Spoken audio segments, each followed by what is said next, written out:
The global energy crisis is beginning to bite in Australia, with hundreds of petrol stations out of at least one type of fuel.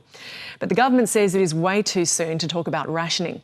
The government has lowered diesel standards to allow more to flow in. Rubbish collectors say their services may be reduced, with operators already running at a loss and reduced fuel allocations. Transport companies are jacking up their fees, including Aus Post, which has more than doubled its fuel surcharge. And there's also been a reported increase in fuel thefts. You know, there's a war going on the other side of the world, and we're not in the firing line. We're not having bombs dropped on us, but we are being hit by it, and we're being hit at the petrol station. You can see that wherever you go.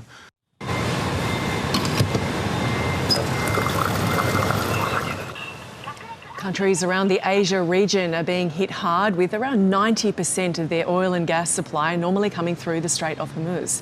The Philippines is the first country to declare a national emergency over the fuel shortages. It's begun giving cash subsidies to taxi drivers in the capital, Manila. Other countries like South Korea are moving to limit public servants from driving to work. And Japan's government will begin its biggest ever release of oil reserves from tomorrow, but admits a surge in energy costs is still to come.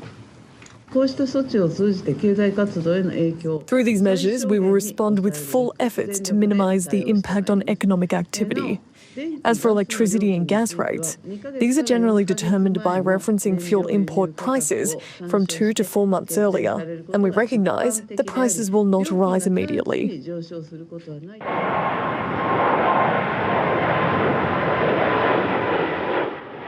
The rising cost of jet fuel is already grounding flights around the region. Jetstar is reducing flights between Australia and New Zealand from May.